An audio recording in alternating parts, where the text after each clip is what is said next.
¿Qué onda, familia? ¿Cómo están? Bienvenidos a un segundo episodio de Pláticas con Renato. Para mí es un gran gusto que me vuelvan a ver el día de hoy.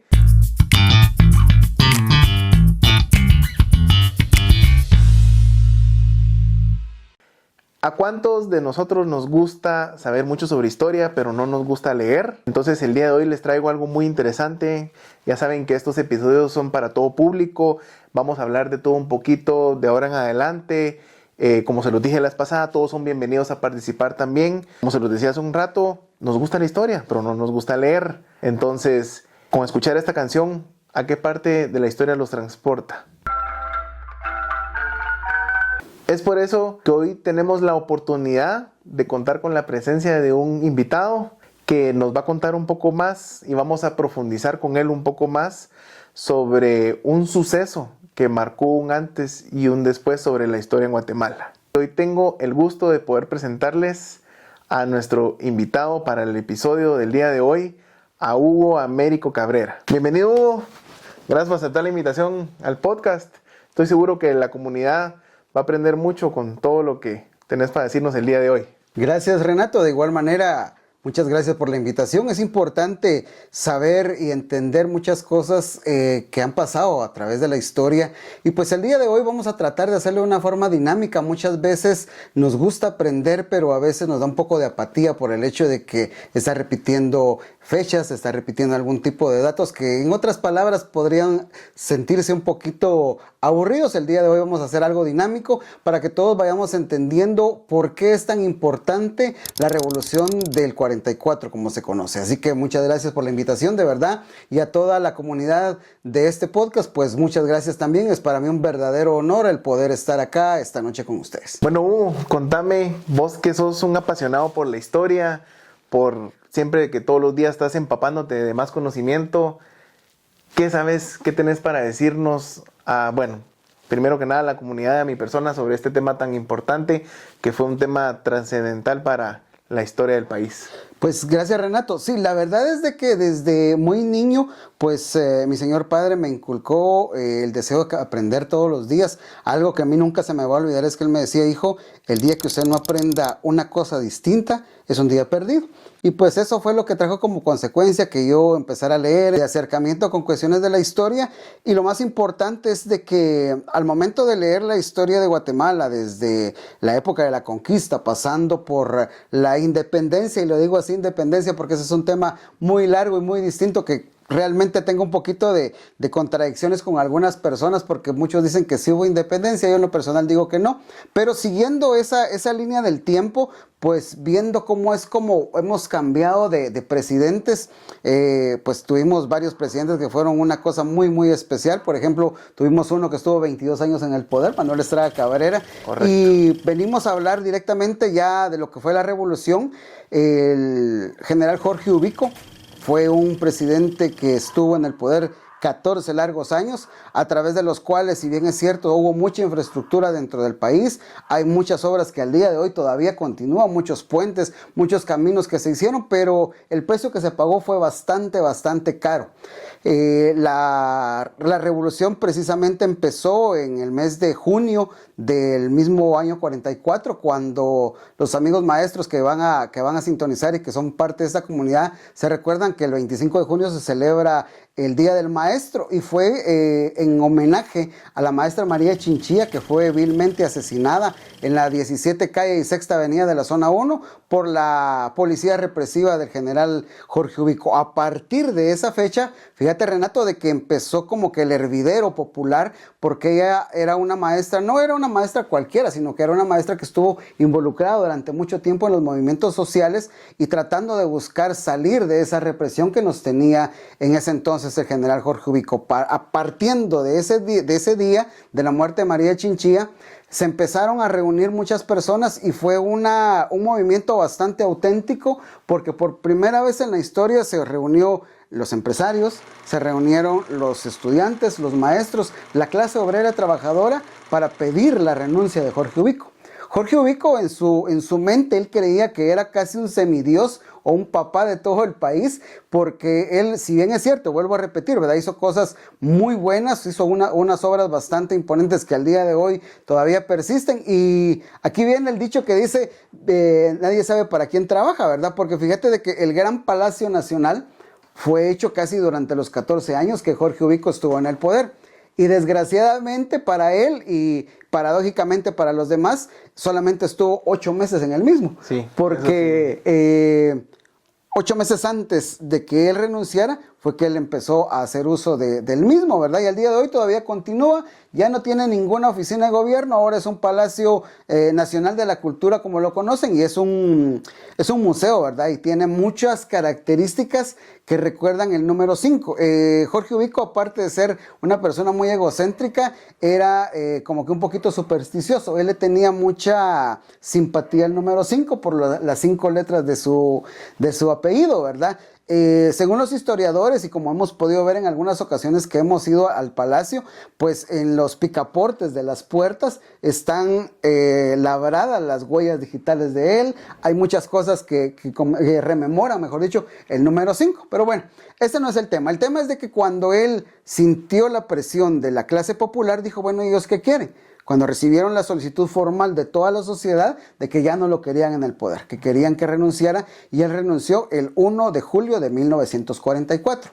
Pero como todo buen tirano nunca quería venir y salir por la puerta de atrás, él mismo nombró a una junta temporal conformada por tres personas, dentro de las cuales estaba uno que después de haber tomado ellos posesión, pues se quedó en el poder, porque se convocó a unas elecciones libres y democráticas para el mes de diciembre. Y una de las cosas que le pusieron como requisito a esta persona, que era el militar Federico Ponce Báidez, le dijeron de que estaba bien que él se quedara, que él fuera el presidente temporal, como sucedió en la época de Otto Pérez Molina, cuando Alejandro Maldonado se quedó con el poder para terminarle esos en los últimos meses estuvo en el poder. Esos 4 fatídicos años del Partido Patriota, pues de igual manera lo hicieron, pero la condición que le pusieron era que él no se fuera a postular como candidato, porque entonces iba a existir como que un conflicto de intereses, obviamente, ¿verdad?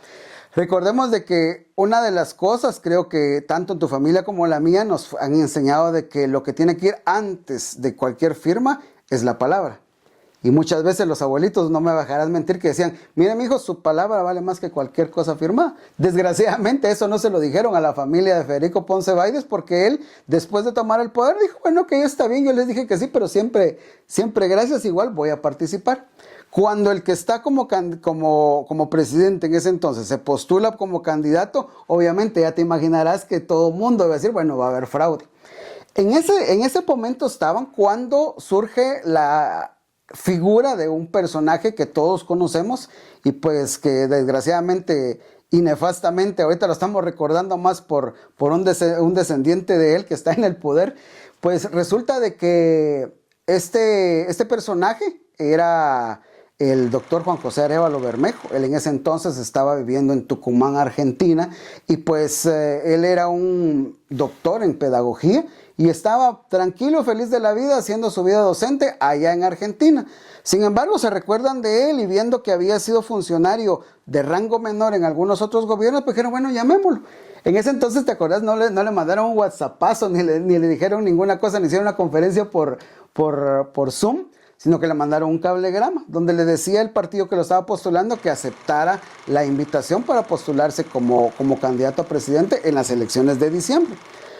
Después de pensarlo mucho y sabiendo cómo estaba la situación, él viene y toma la decisión de decir sí, y se vino a través de haciendo escalas en varios países y pues finalmente ingresó al Aeropuerto Nacional Aurora y pues fue recibido por mucha gente.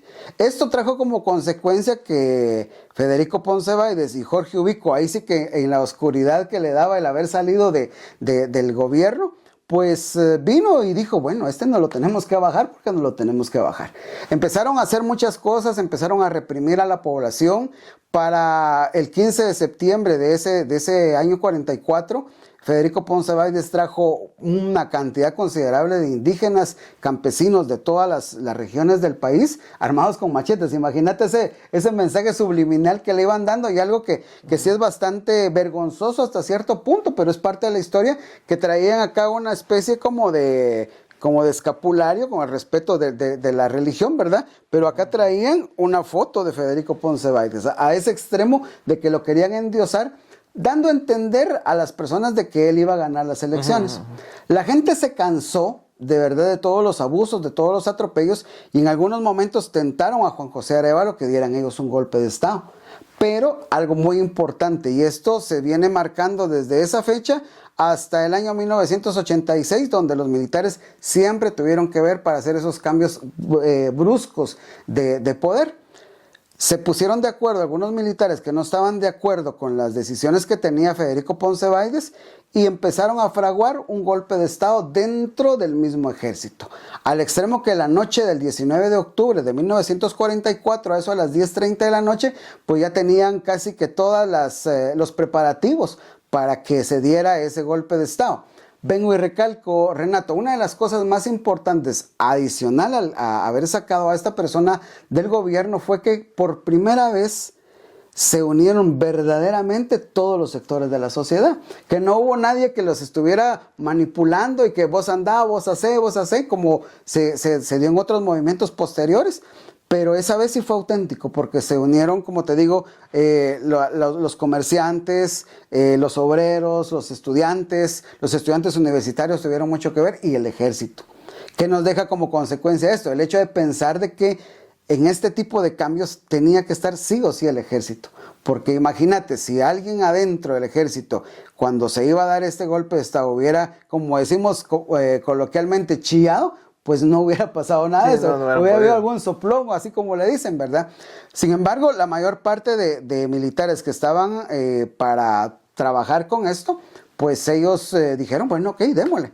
Y fue así como desde las 11:45 del 19 de octubre hasta la madrugada del 20 de octubre empezaron los ataques, empezó la verdadera revolución, hubieron muertos de ambos bandos, al extremo que un hijo de Federico Ponce Báidez a eso de las 10 de la mañana ya había fallecido. Desgraciadamente, cuando hay guerra siempre tiene que haber más de algún muerto, ¿verdad? Y pues cuando le tocó esto al entonces presidente, pues quiera que no, lo golpeó, ¿verdad? Lo golpeó bastante, vino y dijo, bueno, ok, está bien, voy a renunciar. Fue así como renunció y renunciaron todas las autoridades, que todo el gabinete de gobierno en ese entonces. Y ¿qué pasa cuando las autoridades vienen y salen del poder? Aparentemente queda una anarquía, porque entonces, o sea, se va el papá de la casa, todos los que se quedan adentro pues quieren hacer lo que quieran. Lo que sucedió en esa oportunidad es una muestra clara de que cuando todos los guatemaltecos nos unimos logramos grandes cosas. No había policía, no habían guardias de seguridad, no habían personas que vieran el tránsito, y los estudiantes de nivel medio y universitarios fueron los que se encargaron de hacer todo lo que el gobierno tenía que hacer en ese entonces. Entonces, imagínate, este tipo de detallitos son muy importantes, porque es como te digo, muestran no solamente que el pueblo unido puede hacer muchas cosas, sino que muestra también de que cuando las autoridades no están, nosotros, si nos organizamos, podemos hacer las cosas que en algún momento le corresponden al gobierno. Entonces, y algo muy curioso, cuenta la historia de que no hubieron robos, no hubieron escándalos, no hubieron saqueos. No sé si tuviste la oportunidad cuando han habido problemas. Hablemos de un país bastante desarrollado como Estados Unidos. ¿Te has dado cuenta que a veces cuando habían problemas con lo del famoso racismo, que saqueaban tiendas, que vos mirabas que iban los ciudadanos americanos con su televisor, o personas que iban así, ¿verdad? Eso no sucedió acá en Guatemala. Era el momento justo de poder hacerlo, porque no teníamos gobierno durante algunas horas. Pero entonces, como estaban bien organizados, bueno, ustedes me dirigen el tráfico, ustedes se van a las casas de las personas que están en el gobierno para que no se lleven nada, ¿va? Porque acordate que río revuelto, ganancia pescadores, se van y se llevan lo que podían llevarse. No sucedió, y fue ahí cuando se nombró a una junta provisional de gobierno, un triunvirato como se conoce, donde habían 2 civiles y un militar. Y algo muy importante, y esto demuestra la verdadera calidad humana de las personas, porque ahí hubo una persona que tuvo la oportunidad de hacerse del poder, pero esperó pacientemente como buen ciudadano a que llegara su oportunidad. Después de Juan José Arévalo fue presidente Jacobo Arbenz Guzmán, pero Jacobo Arbenz estaba dentro de esa junta de gobierno. Hubiera hecho lo que hizo su antecesor: bueno, señores, ya estamos en el poder, ustedes se me van y me quedo gobernando yo. Sin embargo, no lo hizo así. Dijo, ok, vamos a disolver el Congreso, porque en el Congreso había gente afín a Jorge Ubico y a Federico Ponce Baides. Y dijo, bueno, lo vamos a quitar y vamos a hacer elecciones. En 4 o 5 días lo hicieron. Y pues se creó un Congreso que empezó a ser una Asamblea Nacional Constituyente para crear una nueva Constitución. Para no hacer largo el cuento y tratar de darle un poquito más de dinámica, en diciembre se llevó a cabo las elecciones y fueron ganadas por arrolladoramente, con el 80% de la totalidad de los votos, por parte del doctor Juan José Arévalo Bermejo, para que él tomara posesión en el año 45. Y pues esa fue la primera parte, el primer paso que se dio para la verdadera revolución y los verdaderos 10 primeros años que tuvimos como un país libre, soberano, independiente, y sobre todo que se le dio un espacio a todas aquellas personas que desde la conquista hasta ese momento habían sido excluidas. En ese entonces existía una empresa norteamericana que se conocía como el pulpo, no solo en Guatemala, sino casi en toda la región de Centroamérica, que se llamaba la United Fruit Company. Y pues ellos, ahora el banano chiquita, esos grandes trailers que miramos en la ruta, pues son los nietos de la United Fruit Company. Ellos llegaron a tener tanto poder que el secretario de Estado de ese entonces, de Estados Unidos, era accionista mayoritario de esa empresa. Entonces, cuando ellos se dieron cuenta que podían hacer todo lo que querían en Guatemala únicamente comprando a los presidentes, pues tenían un total y absoluto poder de esto. Eso trajo como consecuencia que más adelante esos 10 años de primavera pues fueran cortados abruptamente, pero esto no es el tema. Pero al final de cuentas, esos movimientos que se dieron pues trajeron como consecuencia que se empezara a dar un mejor trato a las personas que no tenían el espacio que se les había negado durante todos los gobiernos, tanto por los liberales como por los conservadores. Aparte de todo lo bueno, hay datos curiosos que en algún momento es importante venir y saberlos. Yo no sé si algunas personas asocian el nombre de Juan José Arévalo con un personaje muy particular de la historia de Guatemala. No fue político, pero que era de apellido Mikuláš. No sé si en algún momento escuchaste de ese personaje. Fíjate que me suena con la frase famosa, sea como decían las abuelitas, de Tania trae el coco, de portate bien o Tania traer Mikuláš. Ajá, exacto. Pues yo creo que tal vez es muy importante saber esto porque es un dato curioso, pero más que curioso nos deja entender cómo que el ambiente político pues no ha cambiado mucho de ese tiempo para acá. Resulta que el presidente Juan José Arévalo, que no era un presidente de escritorio, sino que él le gustaba viajar a los departamentos, hacer sus giras, pero no como las giras de ahora, ¿verdad? Sino giras realmente que él iba a ver cómo iba el avance de los cambios que él estaba haciendo a través de esa era democrática. Y resulta que una vez él iba en un convoy, él iba en un vehículo con 3 acompañantes más que eran parte de su gabinete y desgraciadamente se fueron a embarrancar. Para tristeza de todos, pues murieron 3 de los acompañantes y de esos 3 únicamente quedó vivo Juan José Arévalo. El problema es de que él tuvo una lesión muy fuerte en la columna y a partir de ahí estuvo mucho tiempo hospitalizado, estuvo en cama y no se podía mover. Y pues los cimientos de la incipiente democracia pues se vieron ahí sí que como que tambaleando, porque el hombre fuerte, el hombre por el que todo el mundo había votado después de haber tenido un tirano, pues se debatía entre la vida y la muerte, según decía. Pero y es parte de la historia, ¿verdad? En ese tiempo, entre 1945 y 1946, se empezó a dar un suceso muy triste, lamentable para esa época. Fíjate de que, y viene por lo que decías de que así los asustaban a los niños, ¿verdad? Portate bien o te va a llevar Mikuláš. Y pues ahora se puede hablar con total pues libertad porque pues desgraciadamente la sociedad se ha descompuesto tanto que ya se toman, no como normales, pero son más consecuentes esos hechos. En ese entonces no, la Guatemala de ese tiempo pues era una Guatemala muy pura, muy tranquila. Los niños podían salir a las calles a jugar y se entraban en las noches, ¿verdad? Pues resulta que un día vino y apareció un niño muerto, estrangulado, con un lazo en las manos, con señales de tortura. A los pocos días apareció otro y después aparecieron varios. Y resulta de que este fue el primer asesino serial en Guatemala. Se le atribuyen una cantidad de entre 15 y 20 niños que fueron brutalmente asesinados. Y lo más grave del caso es que tuvieron cierta violencia sexual, ¿verdad? En otra palabra, fueron abusados. Y pues resulta de que los detractores de Juan José Arévalo en ese entonces, pues asociaron una cosa con otra y empezaron a correr el rumor de que la forma de sanar al presidente era matando niños, extrayéndoles el líquido que corría por su columna vertebral e inyectárselas al presidente. Se lo ponían a él. Se lo ponían a él. Al día de hoy, con los avances de la ciencia se logra determinar de que eso era una cuestión completamente imposible, ¿verdad? Pero en ese entonces, como no, ahí sí que como el dicho que en tierra de ciegos el tuerto es el rey, si vos no sabes algo y muchas personas vienen y lo repiten, pues lo toman como que, bueno, entonces es cierto, ¿va? Una mentira dicha 1000 veces se vuelve realidad. Correcto. Y pues después de que tambaleó el gobierno del entonces presidente por su problema del accidente, tambaleó también porque quién va a querer que el mismo gobierno esté matando a los niños, ¿verdad?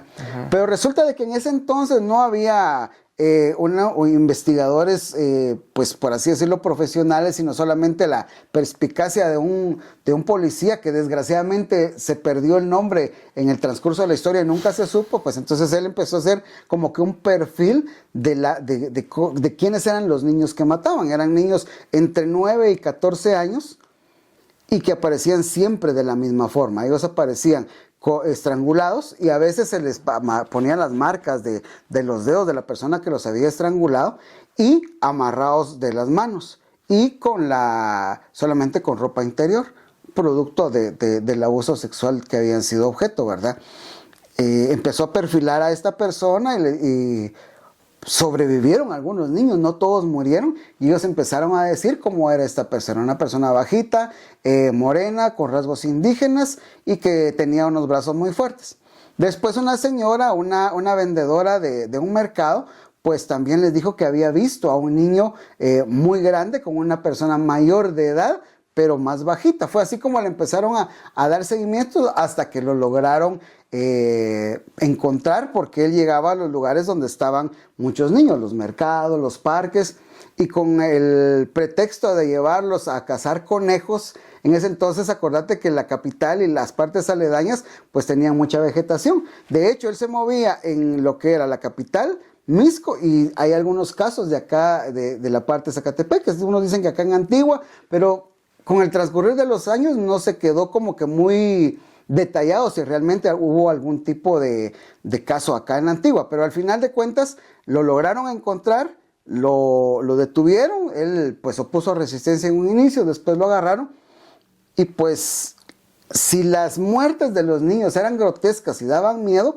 al momento que lo entrevistaron a él, ya cuando lo hicieron confesar o cuando le tomaron la declaración, pues fue cuando se le heló la sangre a todos, porque ellos le preguntaban ¿por qué lo hacías? Y él, mira, con una frialdad que helaba los huesos, según dicen los historiadores, pues decía pues porque tenía ganas y lo quería hacer. Detrás de cada monstruo, como dicen, siempre hay una historia. Este niño, pues él era originario de Patsicía, y por cuestiones de encontrar una mejoría en su familia, en su economía, se vino para acá, para la capital, a trabajar con su familia, y resulta de que el padre de ese niño murió, y la mamá se puso a vivir con otra persona que era muy violento, que era alcohólico, que le pegaba a todos, y según dicen abusaba sexualmente de toda la familia. Entonces imagínate el trauma que le causó esto a José María Mikuláš, que era el nombre completo de él era José María Mikuláš Bush. Y pues después de que lo perfilaron y le hicieron un pequeño estudio psicológico, porque en ese entonces no estaba tan avanzada la psicología como ahora, llegaron a determinar de que él tenía la mentalidad de un niño de 8 o 9 años y que las cosas que hacía para él eran normales. ¿Por qué? Porque vivió en un ambiente donde este tipo de acciones, este tipo de abusos eran como levantarse y saludarse todos los días, ¿verdad? Lo tomó como algo normal. Derivado de eso y por la presión que existía de parte de la población para hacer justicia, el presidente mismo hizo un decreto, el decreto Mikulay, se conoce hasta ahora, donde abreviaba todos los procedimientos que estaban establecidos en la ley para poder juzgarlo lo más rápido posible. En cuestión de 3 meses él fue juzgado, fue condenado y ejecutado. A él lo asesinaron, perdón, lo ejecutaron en el cementerio general, en el paredón de los fusilados, como se conoció posteriormente. Y pues un poquito triste su historia, pero la tenemos que conocer. ¿Por qué estoy hablando de esto? Porque las conspiraciones y las mentiras que se crean alrededor de una persona que está en el poder, pues no son de ahora, sino que ahora son tweets, ahora son netcenteros, antes era chisme de boca en boca. Resulta de que a él lo condenaron y cuando le dijeron cuál era su última voluntad, y da un poquito de tristeza porque ahí nos damos cuenta la precariedad que tenía y la inocencia que él tenía. ¿Qué es lo que quieres? Quiero que me maten con un tacuche, como se conoce popularmente, un traje formal acá, y corbata, y un sombrero que no sea de palma. Porque el sombrero de palma eran los sombreros que siempre utilizaban las personas que se dedicaban a la agricultura, a cargar leña, ese tipo de cosas. Le concedieron esto y le faltaba la corbata. El día de su ejecución, uno de los periodistas que cubrió el evento, pues en un acto de, pues no sé si de solidaridad o tratar de quedar bien con él, pues le dijo de que él le dio una corbata, se la puso. Pues ya en ese momento trató de decir de que él no había sido, porque tenía un cómplice que era su primo, que se llamaba Mariano. A Mariano no lo ejecutaron, pero sí estuvo 36 años preso. Y ahí te voy a decir cómo terminó. Pues resulta de que antes de que lo mataran, solamente pidió, como buen chapín, pidió 2 octavos. Se echó sus 2 traguitos, el sacerdote lo confesó. Él no sabía leer ni escribir, era una persona analfabeta, y pues lo ejecutaron. Y así fue como murió uno de los... el primero de los asesinos en serie de Guatemala, que dejó una historia bastante triste y lamentable. Y pues el gobierno de Juan José Arévalo pues retomó la normalidad y pues continuó con el desarrollo que tenía. A Mariano Mikulay lo condenaron a 36 años de prisión. Él estuvo preso durante todo ese tiempo. Ahí aprendió a leer y escribir. Empezó a lo dejaron encargado de la biblioteca de la prisión, en ese entonces la Penitenciaría General, y pues donde hoy está el Ministerio de Finanzas y la Torre de Tribunales, y posteriormente empezó a involucrarse en la Iglesia Cristiana Evangélica, y cuando salió libre, pues se volvió pastor evangélico, y terminó sus últimos días presa de un cáncer. No nos detalla la historia de dónde tenía el cáncer, pero sí murió ya a una edad avanzada, ¿verdad? Muchas personas decían de que por qué a él no lo habían ejecutado. Al día de hoy no se sabe realmente cuál fue la causa de esto. Pero bueno, este es un pequeño paréntesis dentro de las cosas para tratar de recordar de que las conspiraciones y todos los rumores no ha sido cosa de hoy, sino que se ha mantenido durante... Eso viene desde...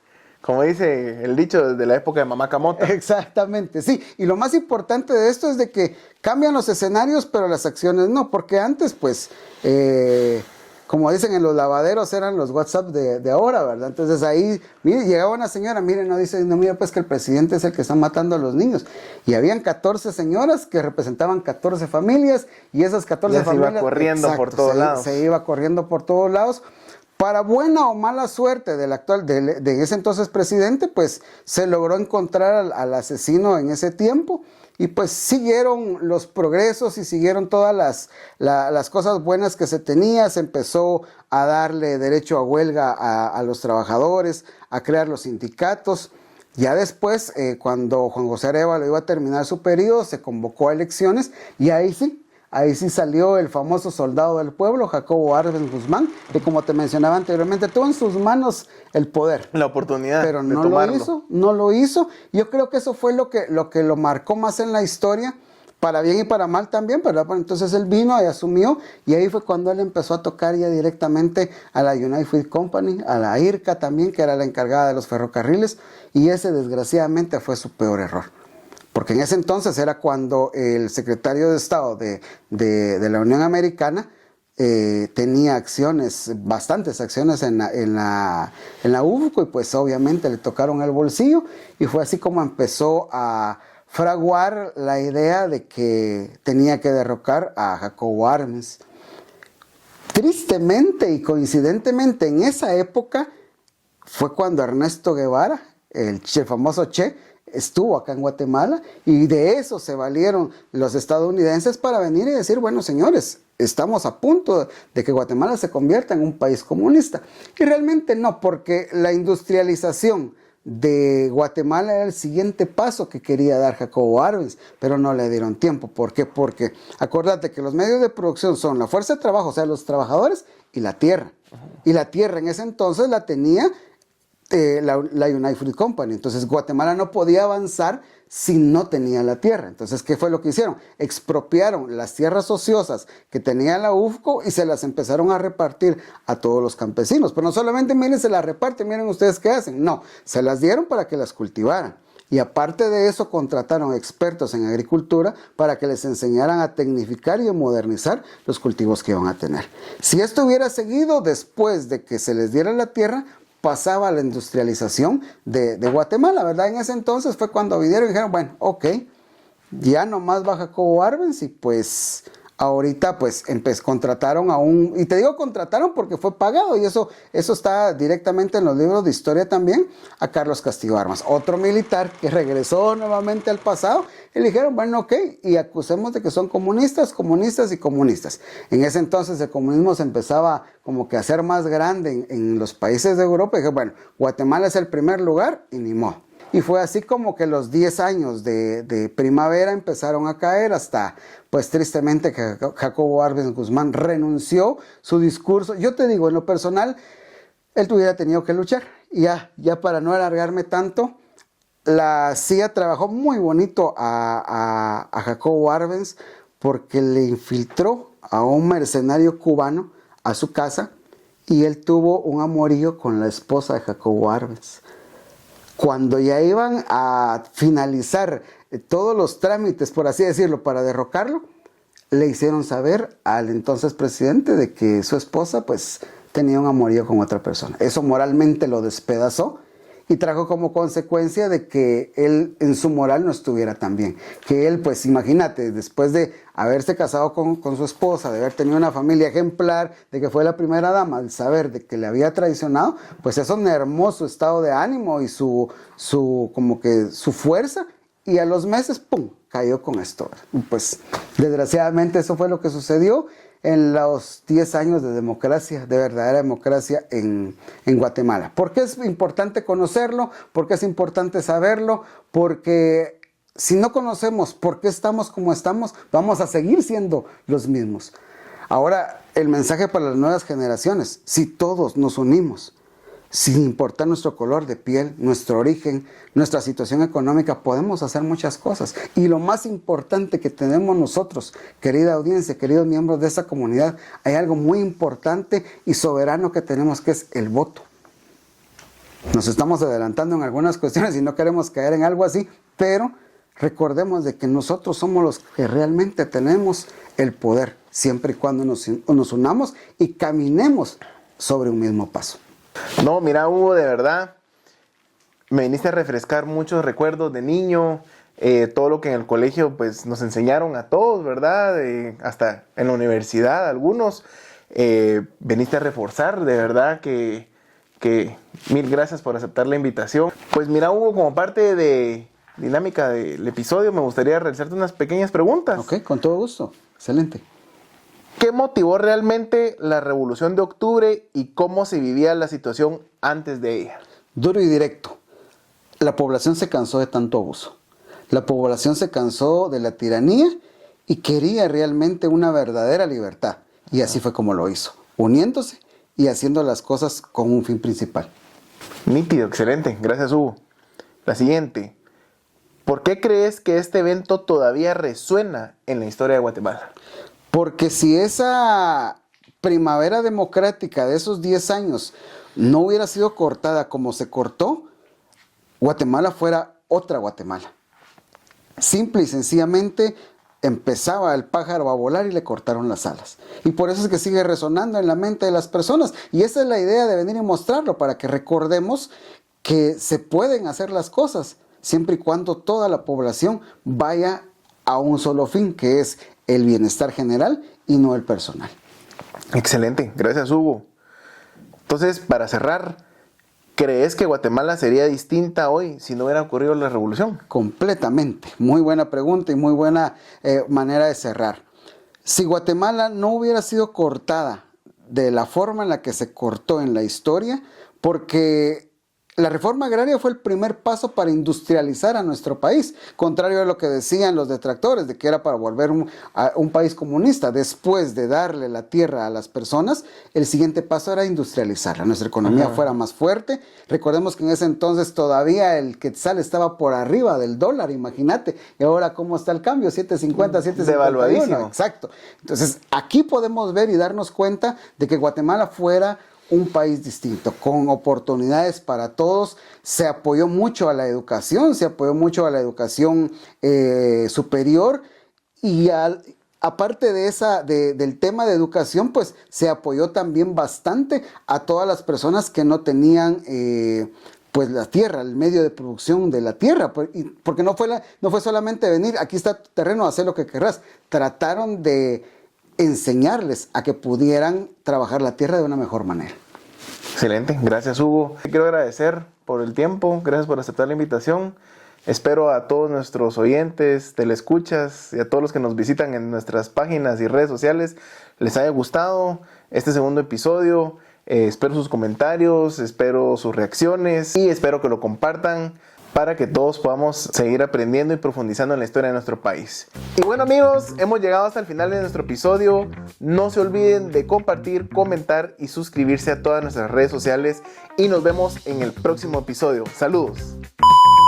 Corte, estamos. Nos quedó excelente. Oh, buena onda, gracias por venir, ¿oíste? Espero que haya una próxima. Espero que haya una próxima.